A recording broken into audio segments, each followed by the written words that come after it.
You said you wanted to jump high. That was it. And in reading your book, you talk about wanting to fly, the urge to fly.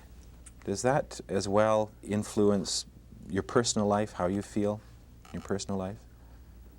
Yeah, it's hard to, it's not exactly to fly as in airplanes or anything like that. It's more of a sense of wanting to feel that freedom of movement, really. And not only movement in terms of physical movement, movement in my ability to think or to feel.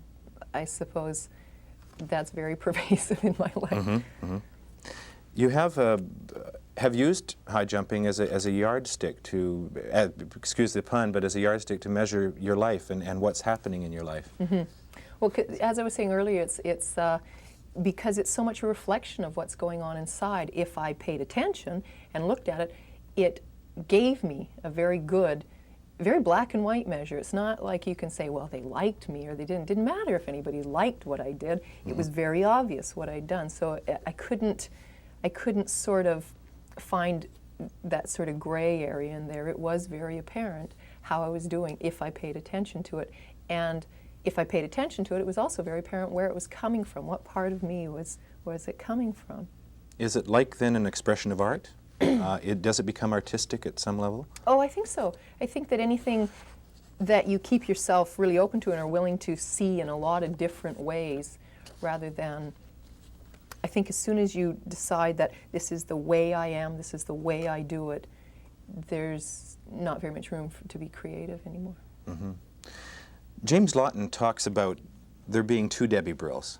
He talks about a free, consummate athlete, a competitive with a very strong competitive urge, and then the other side being very sensitive and one who is unwittingly pulled into questioning and the pain of life. Is that true? Do you see that? Is it still hold true? Perhaps less now. I think a lot when I was younger, very much so.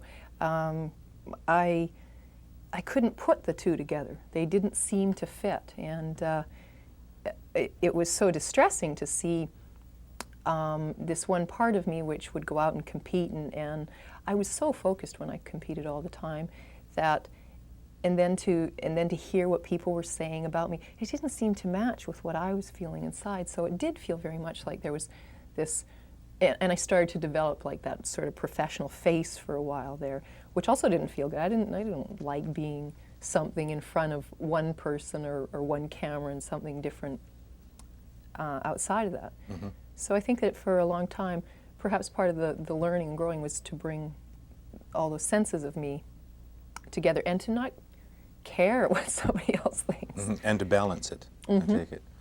Mm-hmm. Mom and Dad brought you up in a very free environment that was close to nature, and in fact describe you as being painfully shy, and I think you describe yourself as being painfully shy. Yeah. How long did it take to come out of that, and do you still have bouts of shyness? Or Not really, no. It's, I think I actually did outgrow it. I was just dreadfully shy. I remember my first interview I ever did was 2 yeses and a no, and I was almost in tears. It was just pathetic.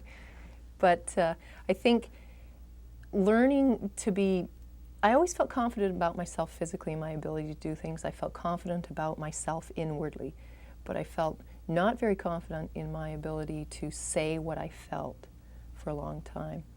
And I think most kids have some trouble with that.